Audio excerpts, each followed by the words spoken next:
जयद्रथ सिंधु देश का राजा और दुर्योधन का जीजा था। जयद्रथ का विवाह दुर्योधन की बहन दुशाला से हुआ था। कथा के अनुसार जब पांडव चौसर के खेल में दुर्योधन से हार गए थे, तब उन्होंने 12 वर्ष का वनवास स्वीकार किया था। इस अवधि में पांडव द्रौपदी और माता कुंती के साथ वन वन भटक रहे थे।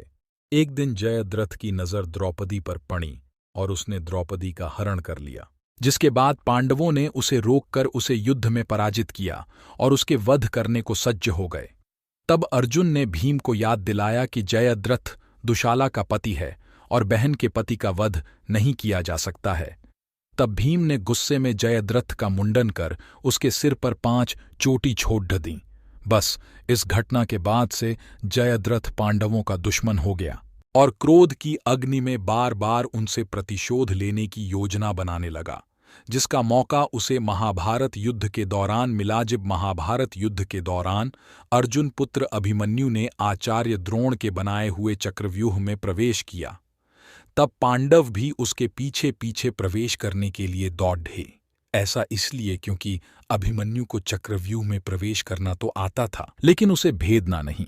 ऐसे में जब अर्जुन ने अपने पुत्र के साथ चक्रव्यूह में प्रवेश करने का प्रयास किया, तब जयद्रथ ने अर्जुन का रास्ता रोक दिया।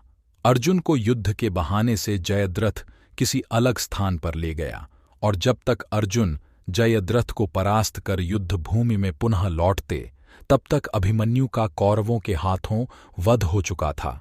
इसी कारण से अर्जुन ने जयद्रथ को अभिमन्यु के वध का मुख्य कारण मानते हुए उसके वध की प्रतिज्ञा ली।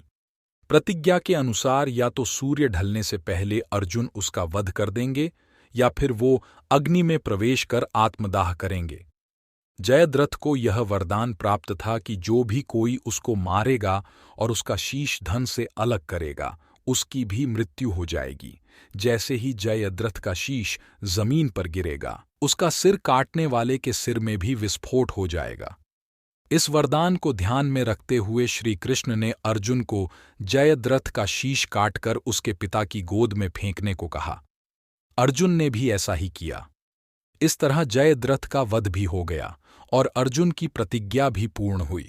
तो इस कारण से अर्जुन जयद्रथ को मारना चाहते थे। अगर आपको यह कथा अच्छी लगी हो तो इसे जरूर शेयर करें।